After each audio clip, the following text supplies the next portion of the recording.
I'm riding the European Divide Trail from the trailhead up in frozen shores of northern Norway, through the vast wilderness of Finland and down to the deep forests around the Arctic Circle in Sweden. Last time around I had my first full day in Finland, and even though the scenery around me was really stunning, I still found there were something missing to make this into that epic adventure I was expecting. Gravel. But this third day promised lots of it, as I was preparing to ride through a large wilderness area up in northern Finland. This is bikepacking wild Finland.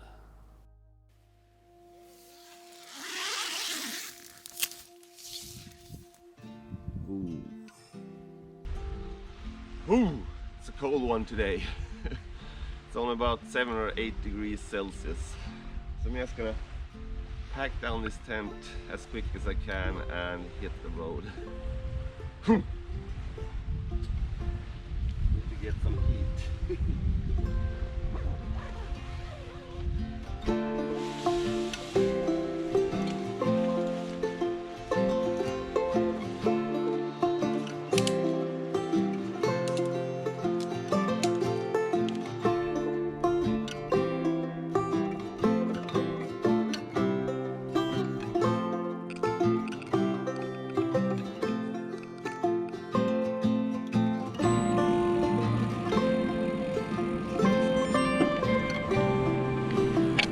And we're off.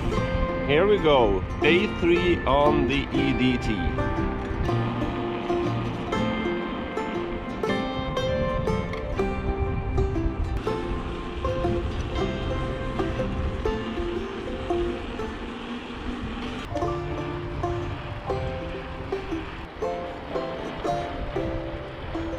So when you ride your bike along the EDT here in Finland and Sweden, you're gonna notice a lot of these red cross markings along the road, and these mark trails for snowmobiles in the winter time, and some of them are rideable for mountain bikes like mine, but I think I'm gonna stick to the paved road for now. And look, they even have their own river crossings as well.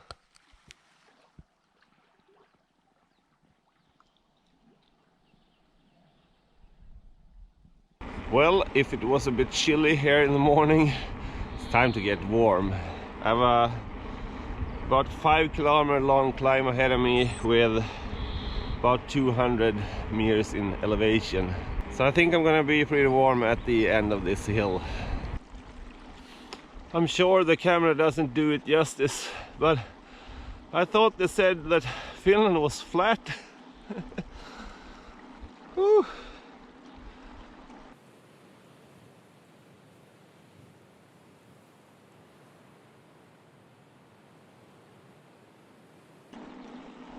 Finally at the top of the hill.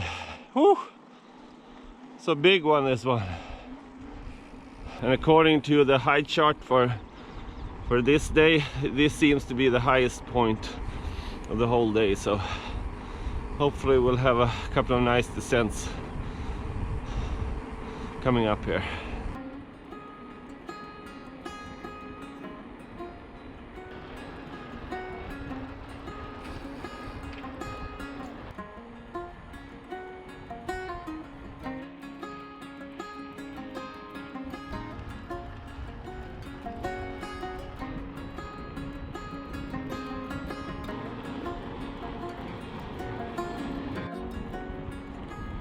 Look at this, blue skies ahead.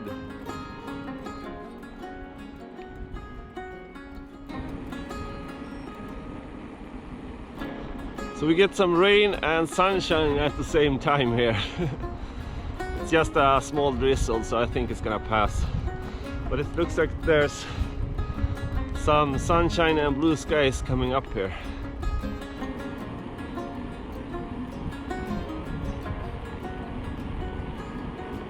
I'm not sure if I mentioned it this morning, but the area that I'm going through right now is about 250 kilometers of pure wilderness. Except for an odd house every hour or so, it's basically just wilderness. And even though we're in this wilderness area, you still have pretty nice reception on your phone. As you can see behind me, there's a 4G mast over there, and pretty much throughout the day I've had decent reception on my phone. And it's not like I want to have that to browse the web or something, but it just feels comforting to have some sort of reception if something were to happen. The only times I've lost reception is when I've gone down a big mountain, but just for a few minutes, then it pops back again. So it's comforting to know.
So this is my lunch setup.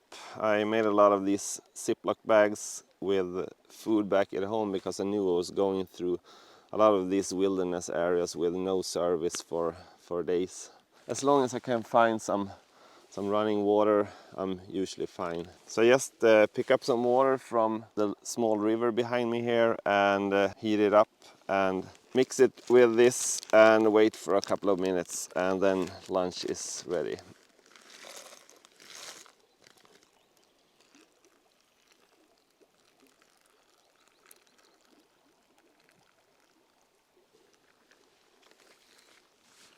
I'm eating mac and cheese today.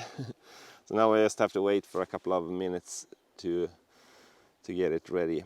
And I've been cycling now for about 70 kilometers and I still haven't seen a single picnic table. There are some rest stops along the way, but usually just a pull out from the road. So this place here was good enough for me. I'm able to sit down, get some water from the river and relax for a couple of minutes while I eat lunch. So the only thing I had to do in order to get this operation working was to make a bit of a detour back in Kirkenes. I had to go into town there, so it took maybe 10-kilometer detour to pick up some gas for the stove. But it was well worth the detour. Otherwise I would have just eating sandwiches and tortilla bread and so on for the whole journey here. So I think I'll be able to manage on this canister for the whole duration of this trip along the EDT. This usually lasts me for about a week and I'm planning on being out for about 10 days, but I only use it a couple of minutes at a time to warm up some water. So it'll probably last, otherwise I'll just pick up another one in Jokkmokk. I think I'll be there in about 5 days, so it will definitely last me 5 days. And I'm quite surprised that I haven't hit gravel yet. Like I told you, I've been cycling now for about 70 kilometers and I thought this road would turn into gravel road, but at the same time I'm not complaining. I'm having a pretty chilled ride right now. There are a couple of hills that I've climbed, but I kind of like those ones as well because you get a nice view over over the whole landscape. And the riding has been pretty nice so far. I had a small drizzle in the morning, otherwise it's been perfect riding temperatures. I think it's about 16 degrees right now, which should be like lower 60s in Fahrenheit, so I'm just keeping this very light, thin jacket on, both to protect me from the sun and to give some warmth. But I could just be riding in a t-shirt if I wanted to, but going up and down these hills is nice to have a jacket on because it gets pretty chilly going down them. I think my lunch is about ready.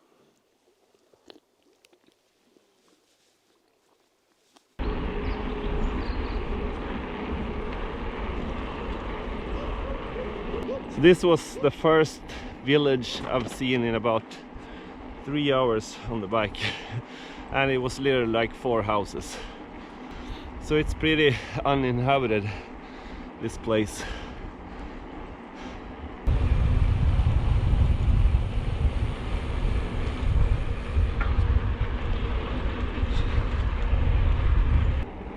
And just as I passed that super small town, I finally reached the beginning of the gravel section.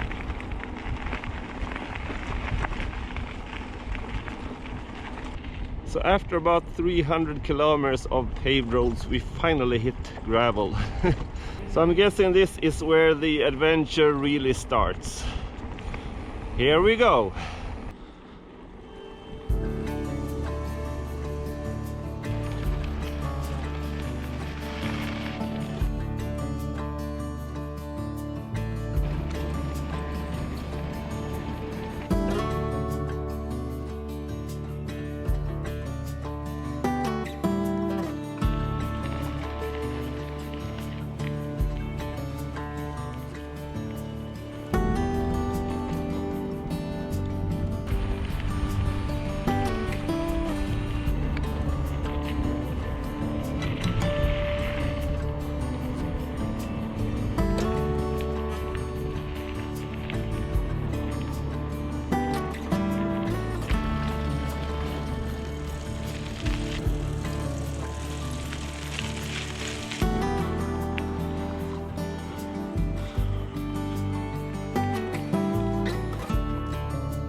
Well, so far the gravel roads have been super smooth and I've been able to maintain the same average speed as I did back on the paved road, so I'm looking forward to more of this.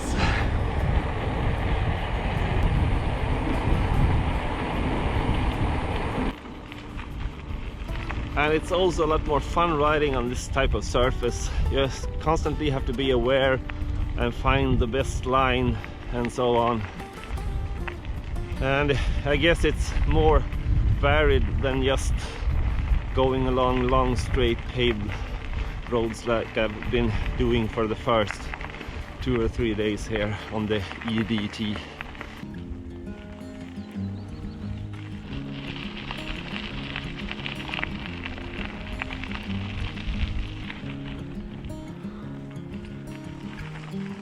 Finally at the top. Whew.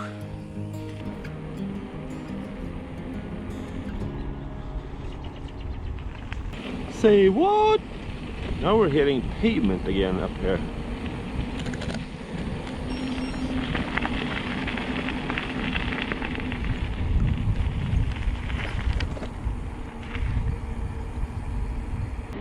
I'm guessing this road has been newly created.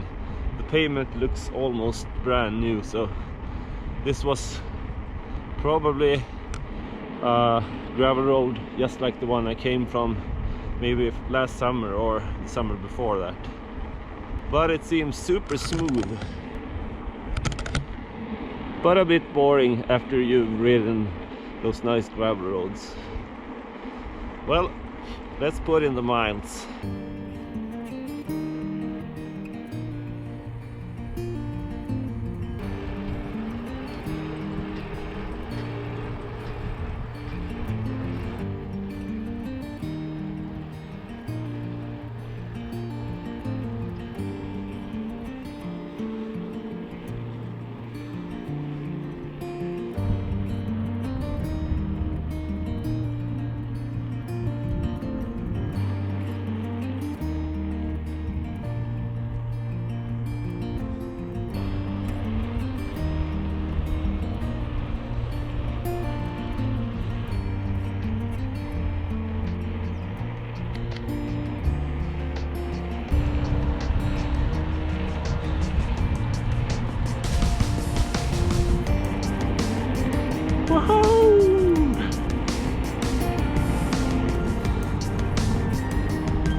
Although I'm pretty much riding on a highway right now, it's 8 o'clock in the evening on a Sunday night and there's no cars out at all, so I'm pretty alone here. So this is super flat and I'm making up some great distance, so I think I'll stick to this for the next couple of minutes.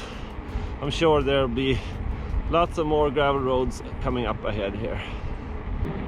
And I'm closing in on 160 kilometers, or for you living in the United States, 100 miles. So that's a pretty big milestone, so I'm aiming for that at least.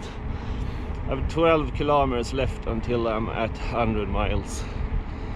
And my legs feel pretty fresh.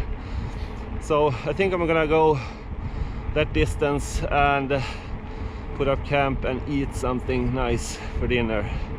Like I told you earlier, I haven't seen a single table for the whole day, so kind of feels pointless to eat dinner at the side of the road. I'd rather just make it to camp and let my dinner heat up while I set up the tent.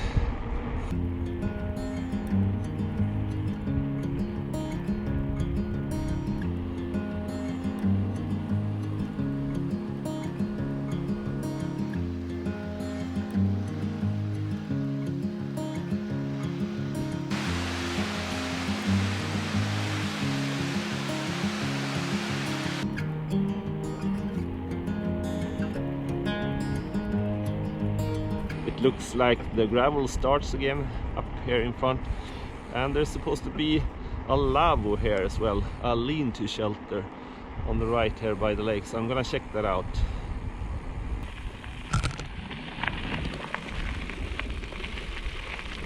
You know what, this is too good to be true. I'm at 150 kilometers, so I'm pretty satisfied with this day. And you can't cycle through Finland without staying in one of these lavvos, right? So here's my opportunity. This one looks really nice.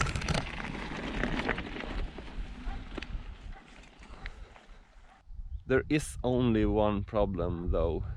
You remember I mentioned the mosquitoes last night, that there weren't any? Well, I think we've come southern enough for them to hatch. So I can already feel a couple of mosquitoes on me here.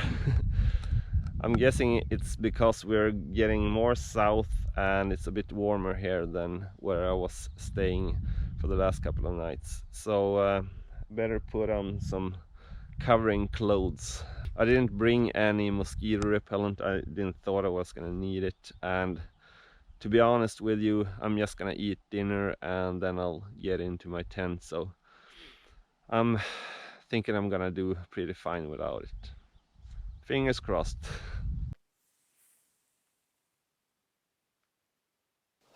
Well, I'm thankful to find this place. After not seeing a picnic bench for the whole day, I end up finding this lavvo at the end of the day. There is a website that lists all these type of shelters here in Finland, and I'll leave a link down in the description below. But I checked that website, and this one, for example, wasn't listed. I just found this in this little town where they had information board that I read this thing called lavo, which means lean-to shelter in Finnish. So I rode my bike about a kilometer from that information board over here, and it's first come first serve, so I was pretty lucky tonight finding this one. And it's a Sunday evening and a school night, so I think I'll be alone here for the rest of the evening. So now I'm just gonna have some dinner before I put all of my things into the tent. I've had a pretty major day. I think the total was 151 kilometers for the day. Like I said, there wasn't that much along the road to stop and see, and hardly any place to eat lunch. I just found that little patch of grass. But I think it's gonna change. Tomorrow I'll reach Sweden. I think it's about 60 kilometers left or so to the Finnish-Swedish border. So once I get over into Sweden, I think it's going to be a little bit more populated, and I also know that region pretty well. And I think I'm sort of getting into the groove. This is day 3 or day 3.5 if you count the first half day I had up in Norway. So I've, like the first couple of days, I've been feeling a bit of pain in my shoulders and a little bit of pain in my left knee. But during today, that pain totally went away. So now it's just a little bit of saddle pains. I haven't ridden for more than 3 or 4 days in a stretch on my Kona Unit X. So I'm not really used to the saddle for this long. And I gotta say, I really love my Brooks saddle that I have on my Kona Sutra and my commuter bike to work. So when I get home, I'm maybe looking into getting one of those for this one as well, because with those ones I never feel anything, and with this one I can ride for a while, for a couple of hours, then I have to like stand for a while in the descents, like relieve the tension from my butt. Yeah, but I'm not complaining. At least I don't have any knee pains no more, so that's a good thing. And I also think that the mosquito situation here isn't so bad as I thought when I arrived here. There's quite a breeze coming from the river here, and it's quite open area. So I think I'll manage without the mosquito repellent. Yep. So now it's time for dinner, and I have a spaghetti bolognese on the menu for tonight. Let's see if the dinner is ready. Smells nice.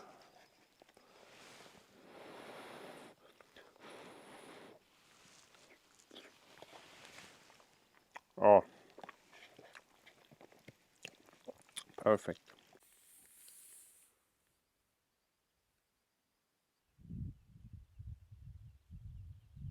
So I finished dinner and I took a stroll down to the water here to enjoy the wonderful scenery along the river. And there's even a rainbow tonight, so I'm quite lucky with all the beautiful sights here in Finland. So as I said, tomorrow I'm probably gonna cross into Sweden after a couple of hours on the bike, and I hope you join me next time to watch my further adventures here along the European Divide Trail.